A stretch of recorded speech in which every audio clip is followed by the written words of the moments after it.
নমস্কার, জেলা বার্তায় আপনাদের স্বাগত। আপনাদের সঙ্গে আমি সুমন্ত। বিস্তারিত খবরে যাওয়ার আগে প্রথমে দেখে নেব জেলা বার্তার বিশেষ কিছু অংশ এক নজরে। বীরভূম জেলা সভাধিপতির শপথ নিলেন বিকাশ রায়চৌধুরী। দুবরাজপুরে পৌরসভা নির্বাচনে জোরদার প্রচার কংগ্রেসের। সারদার অন্যতম কর্ণধারকে তোলা হলো বোলপুর আদালতে। রাজ্যে পা রাখল নীতিশের জনতা ইউনাইটেড। মানববন্ধনী দিবস পালিত মোহাম্মদবাজার ব্লকে। উত্তরাখণ্ডের বিপর্যয়ে অনুদান রামপুরহাট স্কুলে। ধুমধামের সঙ্গে সিদ্ধিদাতার আরাধনায় মাতলেন সাঁইথিয়ার মানুষ।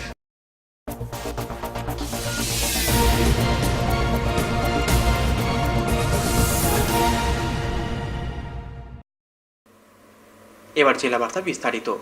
নির্দিষ্ট দিনে প্রত্যাশা মতোই বীরভূম জেলা পরিষদের দায়িত্বভার আনুষ্ঠানিকভাবে তুলে দেওয়া হলো নবনির্বাচিত সভাধিপতি বিকাশ রায়চৌধুরীর হাতে। 2011 সালের বিধানসভা নির্বাচনে পশ্চিমবঙ্গে বাম শাসনের অবসান ঘটিয়ে কলকাতার মসনদে বসেন তৃণমূল সুপ্রিমো মমতা বন্দ্যোপাধ্যায়। 2013 পঞ্চায়েত নির্বাচনে দলের সেই জয়ের ধারা অব্যাহত রেখে বীরভূম জেলা পরিষদের দখল নেয় তৃণমূল। পূর্ব নির্ধারিত সময়সূচি মেনে সোমবার বীরভূম জেলা পরিষদ ভবনে আনুষ্ঠানিকভাবে জেলা সভাধিপতির দায়িত্বভার গ্রহণ করেন তৃণমূল নেতা বিকাশ রায়চৌধুরী। সহ সভাধিপতি হিসাবে শপথ নেন রাখি লেট। এদিন এক অনুষ্ঠানের মাধ্যমে তাদের হাতে দায়িত্ব তুলে দেন জেলা শাসক জগদীশ প্রসাদ মিনা।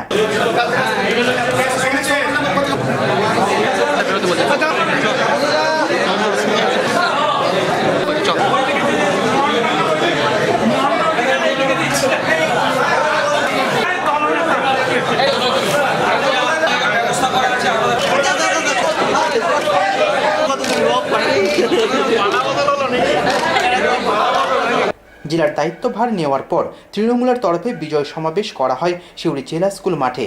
যে সমাবেশে তৃণমূলের সাধারণ কর্মী সমর্থকদের সঙ্গে উপস্থিত ছিলেন দলের জেলা সভাপতি অনুব্রত মণ্ডল, মন্ত্রী চন্দ্রনাথ সিনহা, বিধায়ক আশিস ব্যানার্জি, স্বপনকান্তি ঘোষ, গদাধর হাজরা সহ জেলা পরিষদের তৃণমূলের বিজয়ী প্রার্থীরা।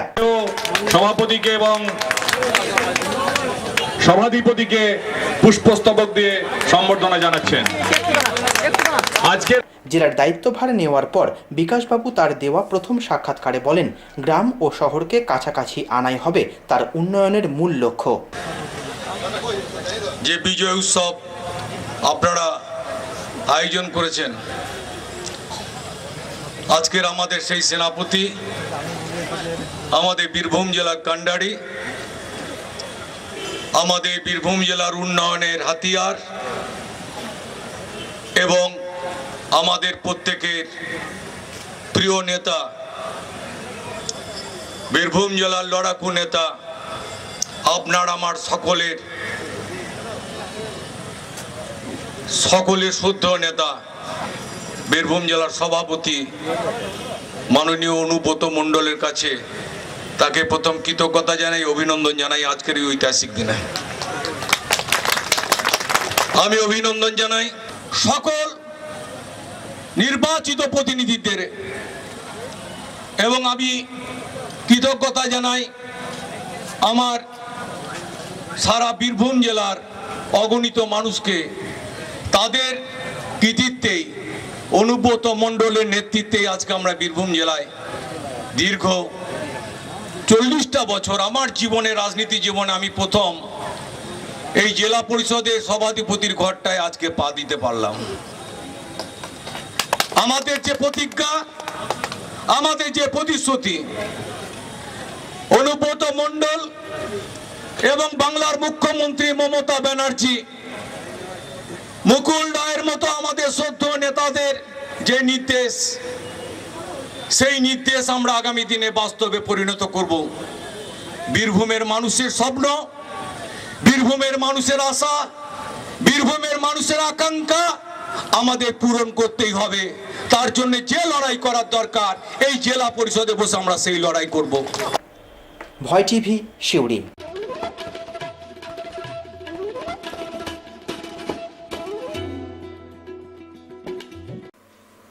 রবিবার দুবরাজপুরে পৌর নির্বাচনের প্রচার করলেন কংগ্রেস সাংসদ অভিজিৎ মুখোপাধ্যায়। রবিবার দুবরাজপুরে পৌর নির্বাচনের প্রচার করলেন কংগ্রেস সাংসদ অভিজিৎ মুখোপাধ্যায়। কংগ্রেসের জেলা সভাপতি সৈয়দ সিরাজ জিম্মি ও দুবরাজপুরের কংগ্রেস নেতাদের সঙ্গে নিয়ে রবিবার দুবরাজপুরের বিভিন্ন মহল্লায় প্রচার সারেন অভিজিৎ বাবু। দুবরাজপুরের বিগত বোর্ড ছিল কংগ্রেসেরই দখলে।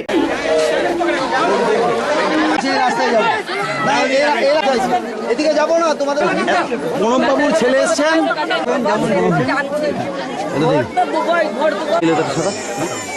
নাজির সাহেব, হ্যাঁ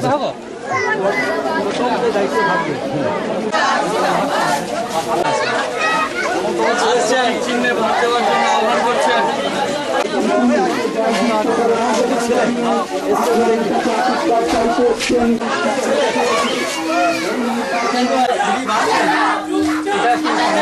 কোন কোম্পানির সমস্যা তো মিটিয়ে দিল সেন্ট্রাল গভর্নমেন্ট।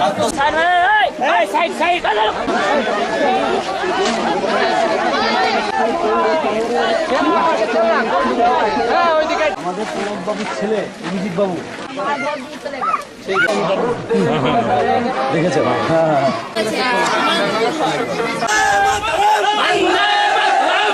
নির্বাচকদের সে কথা মনে করিয়ে দিয়ে অভিজিৎ বাবু বলেন, কংগ্রেস প্রার্থীদের জয়ী করলে নির্বাচিত প্রতিনিধিদের ঘাড়ে চেপে উন্নয়নের কাজ করাবেন বলে প্রতিশ্রুতি দেন তিনি। এটা হচ্ছে যে ডোর টু ডোর ক্যাম্পেন। মানুষের সঙ্গে তাদের অভাব অভিযোগের ব্যাপারটা শোনা, কোথায় কোথায় কী হয়েছে না হয়েছে, কী কী প্রয়োজন না প্রয়োজন ইত্যাদি, এইগুলোকে মেনলি। আর এটা ইলেকশন ক্যাম্পেইন তো শুরু হয়ে গেছে আমাদের। খুবই দুর্ভাগ্যজনক, এনারা তো কংগ্রেসকেই ভোট দিয়েছিলেন, কংগ্রেস এতদিন ধরে কাজও করে এসছেন, আর সেই কংগ্রেসের তরফ থেকেই ভোট আমরা চাইছি। কিন্তু যতদিন ছিলেন কংগ্রেসে একজন ছাড়া সবাই চলে গেছেন, এখন মানুষই তার বিচার করবেন। আমি কংগ্রেস যেটুকু কাজ করেছে কংগ্রেসই করেছে, এমন না যে সব কাজ করতে পেরেছে, অনেক কাজ বাকি আছে। নিজেই দেখতে পাচ্ছি অনেক জায়গাতে অনেক কাজ বাকি আছে। সেই কাজগুলো যদি আবার কংগ্রেসেরই ভোট আসে, ডেফিনেটলি এরা করবেন বলে আমি আশা করব। এবং আমি যাতে ভোট পান এবং যাতে করে, আমি যেমন ভোট চাইতে এসেছি তেমনি ঘাড়ে চেপে এদের কাছ থেকে সেই কাজটাও আমি করাবো। ভয় টিভি, দুবরাজপুর।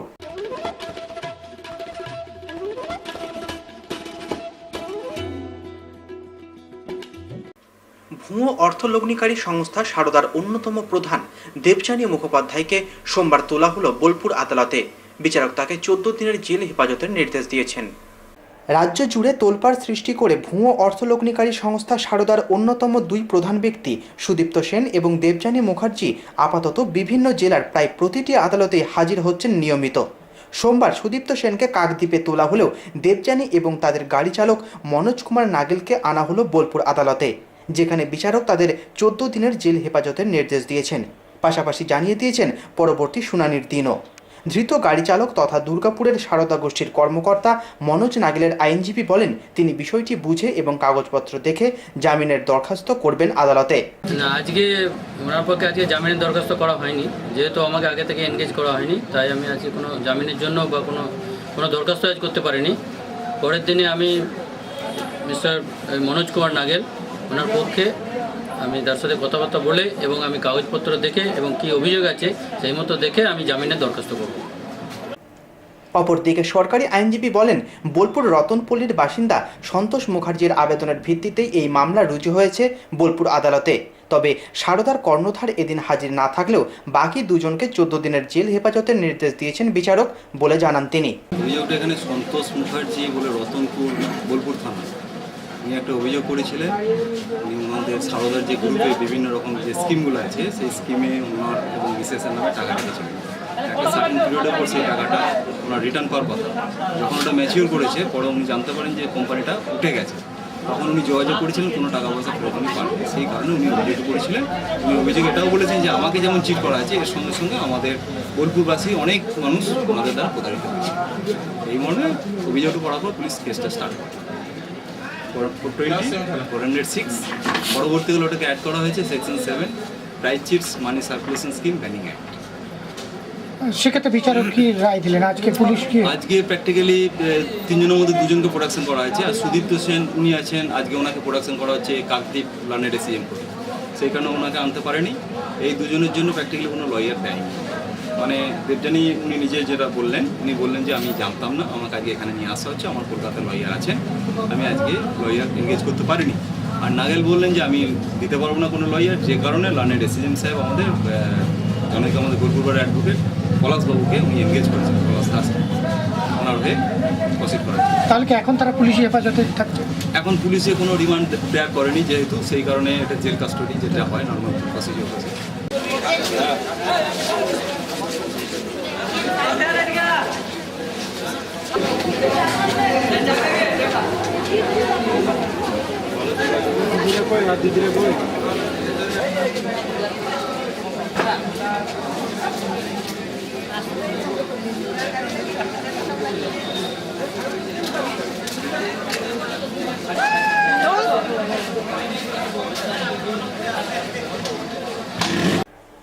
ভয় টিভি, বোলপুর।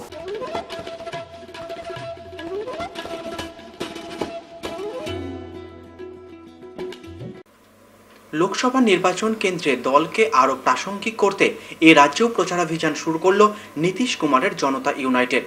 লোকসভা নির্বাচন কেন্দ্রে দলকে আরও প্রাসঙ্গিক করতে এ রাজ্যেও প্রচারাভিযান শুরু করল নীতিশ কুমারের জনতা ইউনাইটেড। সোমবার এ রাজ্যে দলের দায়িত্বপ্রাপ্ত সভাপতি অমিতাভ দত্ত রামপুরহাটের এক বেসরকারি হোটেলে আয়োজন করেন এক সাংবাদিক সম্মেলনের, যেখানে উপস্থিত ছিলেন দলের বেশ কিছু কর্মী সমর্থকও। 2014 সালের লোকসভা নির্বাচনে যখন আঞ্চলিক দলগুলির জোট বাঁধার সম্ভাবনা উড়িয়ে দিচ্ছে না কোনো রাজনৈতিক বিশেষজ্ঞ, এবং সেই জোটের মূল শক্তি হিসাবে উঠে আসছে মমতা ও নীতিশ কুমারের নাম, তখন সাংবাদিক সম্মেলনে নীতিশের দলের পশ্চিমবঙ্গ সভাপতি অমিতাভ বাবু কিন্তু এক হাত নিলেন মমতার প্রশাসনকে। বীরভূম জেলা কমিটির আমরা একটা কর্মী সভা আমরা ডেকেছি।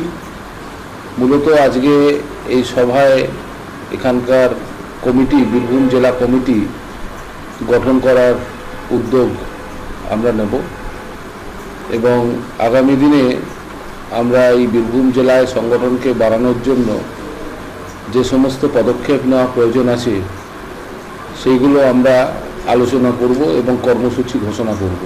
যেই সরকারের প্রায়োরিটি লেভেল, মানে কোনটা করা প্রয়োজন এবং কোনটা করা প্রয়োজন নয়, সেই জায়গাকে চিহ্নিত করতে এই সরকার সফল হয়নি এখনো পর্যন্ত, এবং যার ফলে আমরা দেখতে পাচ্ছি আইন শৃঙ্খলা পশ্চিমবাংলার বিভিন্ন জায়গায় ভেঙে পড়ছে। মেয়েদের যে নিজস্ব একটা সিকিউরিটি বোধ পশ্চিমবাংলার মানুষের ভিতরে, মেয়েদের সম্পর্কে একটা সম্ভ্রম, শ্রদ্ধা, এবং তারা খুব নিরাপদে এবং নির্বিঘ্নে তারা কাজকর্ম করতে পারতেন, রাস্তাঘাটে বেরোতে পারতেন। এখন পুরো পরিস্থিতিটা বদলেছে, ভীষণভাবে বদলেছে, এবং সেটা সরকার তার দায় ঝেড়ে ফেলতে পারবে না। তার এমন মন্তব্যের পর এ রাজ্যে জনতা ইউনাইটেডের ভবিষ্যৎ কি হবে তা বলবে ভবিষ্যতই। ভয় টিভি, রামপুরহাট।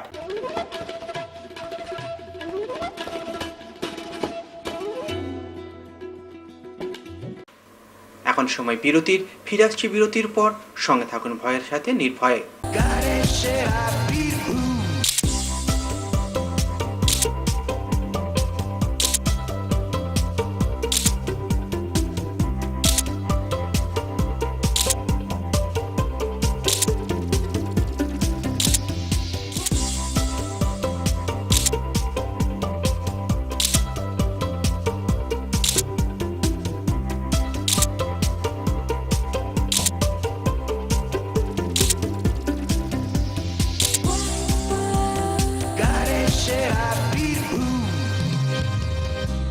সব জ্যোতিষী বারবার, শ্রী দেবাচার্য একবার। সোমবার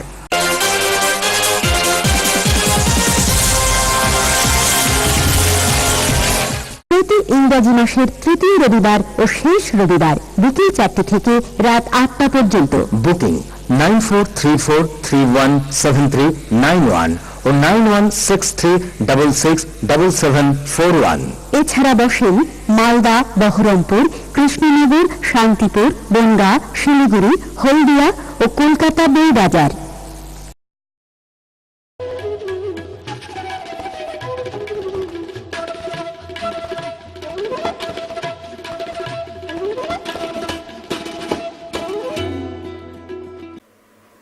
ফিরে এলাম বিরতির পর। মোহাম্মদবাজার ব্লকের বিভিন্ন এলাকার স্বনির্ভর গোষ্ঠীর মহিলারা সোমবার নিজেদের বুথ এলাকাগুলিতে উদযাপন করল মানববন্ধনী দিবস। সোমবার মোহাম্মদবাজার এলাকার স্বনির্ভর গোষ্ঠীর মহিলারা মানববন্ধনী দিবস উদযাপন করল নিজেদের বুথ এলাকাগুলিতে। মোহাম্মদবাজার ব্লকের 12টি বুথে এই মানববন্ধনী দিবস উদযাপিত হচ্ছে বলে জানা গেছে প্রশাসনের পক্ষ থেকে। নির্বাচন কমিশন এই দিনটি নাম দিয়েছেন স্পেশাল ক্যাম্পেনিং ডে। এ সম্পর্কে জানিয়েছেন মোহাম্মদবাজার ব্লকের বিডিও সুমন বিশ্বাস। ইলেকশন কমিশন অফ ইন্ডিয়া এবং পশ্চিমবঙ্গ রাজ্য সরকার ইলেকশন কমিশন এই দুই কমিশনের যৌথ প্রচেষ্টাতে যে ভোটার তালিকা সংশোধন চলছে তার জন্য আজকে স্পেশাল ক্যাম্পেইন ডে।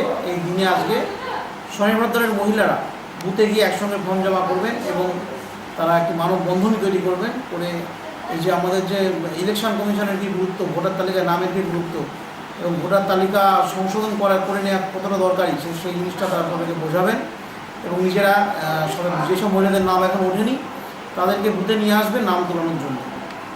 যতগুলি বুথ আছে সবগুলি বুথেই আমাদের এই অনুষ্ঠানটি নেওয়া হয়েছে। স্বনির্ভর মহিলারা একসঙ্গে সবাই আসবে, এসে লাইন করে ফর্ম জমা করবে এবং নিজেরা হাত ধরাধরি করে একটা গোল রিং বা একটা গোলাকার বৃত্ত তৈরি করবে, যাতে করে তারা সবাই যে একসঙ্গে দৃঢ়বদ্ধভাবে তারা যে একে বন্ধনে যুক্ত সেটা বোঝানোর চেষ্টা করবে। পরে হাতে হাত রেখে সকলে একজোটে তৈরি করে মানববন্ধনী। স্বনির্ভর গোষ্ঠীর এক সদস্যা এ সম্বন্ধে জানিয়েছেন, আজকে স্বনির্ভর দল গোষ্ঠীর ভোটে ফটো তোলার জন্য আজকে নাম তোলার জন্য আজকে দিনটা। আচ্ছা, এর আগেও কি এরকম কোনো স্পেশাল ক্যাম্পেনিং ডে হয়েছে? না, এই বছর প্রথম। আচ্ছা, আপনারা কোন গ্রামের বাসিন্দা? খয়রাকুড়ি। ভয় টিভি, মোহাম্মদবাজার।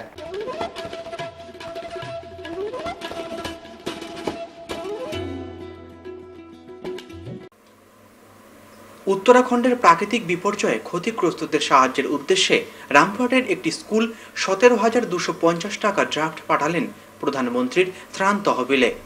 গত 16 ও 17 জুন ভয়ঙ্কর প্রাকৃতিক বিপর্যয়ে সর্বশান্ত হন উত্তরাখণ্ডের কয়েক লক্ষ মানুষ, প্রাণ হারান কয়েক হাজার। কেন্দ্র সরকারের তরফে উত্তরাখণ্ডের বিপর্যয়কে জাতীয় বিপর্যয় ঘোষণা করা হয়। টিভির পর্দায় প্রকৃতির সেই ভয়ঙ্কর ধ্বংসলীলা দেখে সমগ্র দেশের সঙ্গে কেঁদে উঠেছিল রামপুরহাট জিতেন্দ্রলাল উচ্চ বিদ্যালয়ের ছাত্রছাত্রীদের হৃদয়ও। সেই অনুভূতি থেকে ক্ষতিগ্রস্তদের সাহায্যের জন্য তারা উদ্যোগী হয়ে প্রধানমন্ত্রীর ত্রাণ তহবিলে ব্যবস্থা করেন টাকা পাঠানোর। বিদ্যালয়ের শিক্ষক শিক্ষিকা ও পড়ুয়ারা মিলে এদিন 17,250 টাকার ড্রাফট পাঠায় ত্রাণ তহবিলে। এ সম্বন্ধে বিদ্যালয়ের প্রধান শিক্ষক জানান, ভবিষ্যতে আরও টাকা সংগ্রহের লক্ষ্য আছে তাদের। আজকে কি উদ্দেশ্যে এই ড্রাফটটা পাঠাচ্ছেন প্রধানমন্ত্রী? আমাদের উত্তরাখণ্ডে যে ভয়াবহ প্রাকৃতিক দুর্যোগটা ঘটেছিল আমাদের সবাইকে খুব নাড়া দিয়েছিল। তখন আমার ক্লাসের এই একেবারে নিচু ক্লাসের ছেলে যারা 7-8 পড়ে তারা একদিন ক্লাসে বললো, স্যার উত্তরাখণ্ডে গত 16 জুন এবং 17 জুন 2013 যে প্রাকৃতিক দুর্যোগ ঘটেছে তাতে এত মানুষ মারা গেছে, এত বাড়িঘর ভেঙে গেছে, টিভিতে দেখে স্যার আমাদের কান্না পাচ্ছে। তা আমরা স্যার স্কুল থেকে কোনো সাহায্য করতে পারি না। তো তখন আমার কিন্তু স্ট্রাইক করে হয়েছে, ভীষণ হয়েছে, বাচ্চা ছেলেগুলো ভেবেছে আমাদের ভাবা উচিত। তখন আমি ছেলেদেরকে বলেছি, তোরা কিছু অর্থ সাহায্য তোরা কালেকশন কর তোদের ক্লাস থেকে। আমরা স্যারদেরকে আমি বলছি এবং খুব আশ্চর্য ব্যাপার যে ছাত্ররা 1 সপ্তাহের মধ্যে এই কালেকশন করে ফেললো এবং আমরা টিচারদের যে যেমন পেরেছে বলেছি যেমন যে পারবেন দেবেন। 1000 থেকে শুরু করে 500 কে 200 কে 300 ছেলেরাও পর্যন্ত দিয়েছে প্রতি ক্লাস থেকে। যে আমরা মোট 17,250 টাকা এখন পাঠাচ্ছি। পরবর্তীকালে যদি আমাদের আরও কালেকশন হয় তাহলে আমরা আরও পাঠাবো। ভয় টিভি, রামপুরহাট।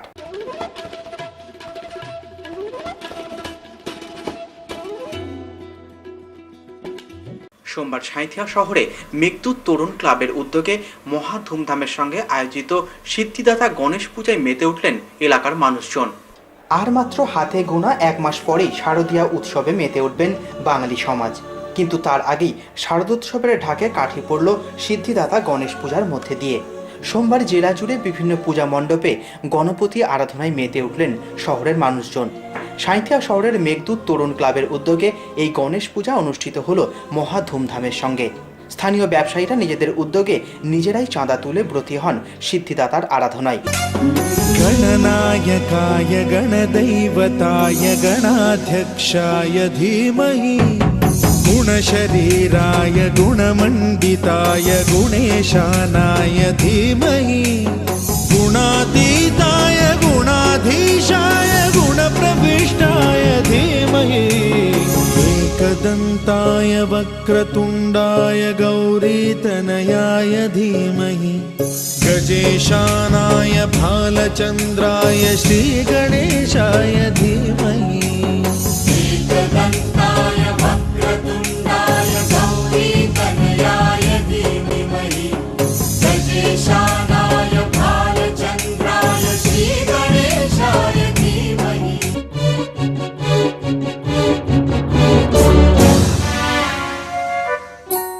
गानचतुराय गानप्राणाय गानान्तरात्मने गानोत्सुकाय गानमत्ताय गानोत्सुकमनसे गुरुपूजिताय गुरुदैवताय गुरुकुलस्थायिने गुरुविक्रमाय गुह्यप्रवराय गुरवे गुणगुरवे गुरुदैत्यकलक्षेत्रे गुरुधर्म सदाराध्याय गुरुपुत्र परित्रात्रे गुरुपाखण्ड खण्डकाय। উদ্যোক্তা সংস্থার সহ সভাপতি বলেন, গণেশ পূজা উপলক্ষে 4 দিন ধরে সাংস্কৃতিক অনুষ্ঠানেরও আয়োজন করেছেন তারা। নৃত্যানুষ্ঠান, নৃত্য নাটিকা, বাউল সহ বিভিন্ন বিনোদনমূলক কর্মসূচি নেওয়া হয় এই 4 দিন ব্যাপী বলে জানান তিনি। এই পুজোটা কী কারণে করা? এই পুজোটা আমরা করি, আমরা যেহেতু এখানে ম্যাক্সিমাম লোক ব্যবসাদার আছি, কিছু চাকরিজীবীরাও আছে, আমরা গণেশ পুজো করে সিদ্ধি লাভ করার জন্য। আর এই সময় গণেশ চতুর্থী উৎসব হয়, এই সময় আমরা গণেশকে উপলক্ষ করে সিদ্ধি লাভ করার জন্য পুজোটা। ভয় টিভি, সাঁইথিয়া।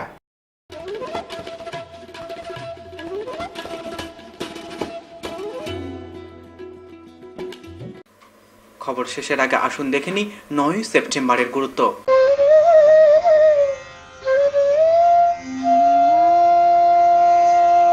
9 সেপ্টেম্বর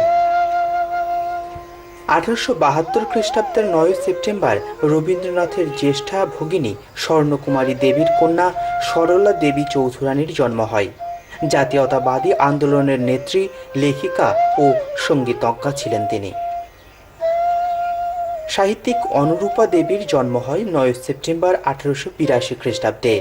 রানী দেবী ছদ্মনামেই তিনি লিখতেন। দার্শনিক হুসেন শাহের জন্ম হয় 9 সেপ্টেম্বর 1905 খ্রিস্টাব্দে।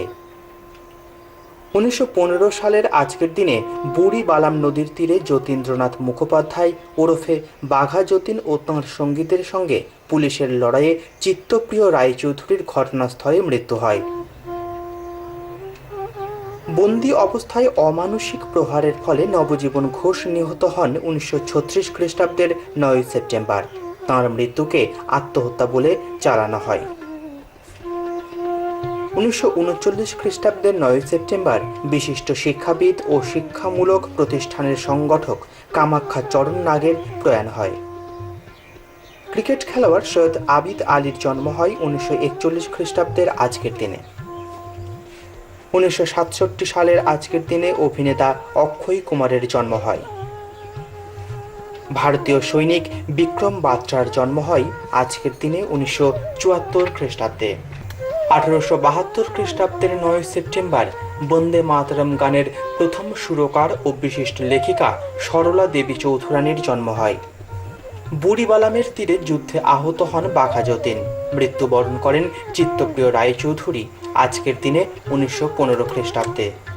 গণতান্ত্রিক উত্তর কোরিয়া প্রতিষ্ঠিত হয় 9 সেপ্টেম্বর 1948 খ্রিস্টাব্দে। হিন্দিকে জাতীয় ভাষা হিসেবে গৃহীত করা হয় 1949 সালের 9 সেপ্টেম্বর। 1976 খ্রিস্টাব্দের আজকের দিনে গণতান্ত্রিক চীনের মহান নেতা মাও সেতুংয়ের মৃত্যু হয়। 9 সেপ্টেম্বর 2007 সালে টানা 7টি ম্যাচ জিতে 7-2 গোলে কোরিয়াকে চূর্ণ করে 7ম এশিয়া কাপ জিতল ভারতীয় হকি দল।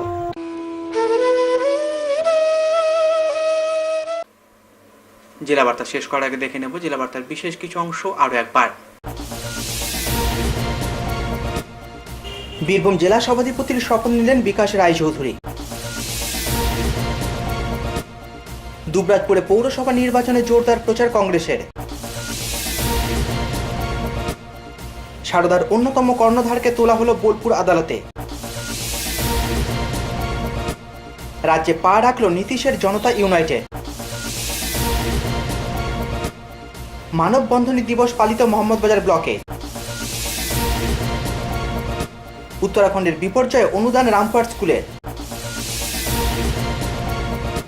ধুমধামের সঙ্গে সিদ্ধিদাতার আরাধনায় মাতলেন সাঁইথিয়ার মানুষ।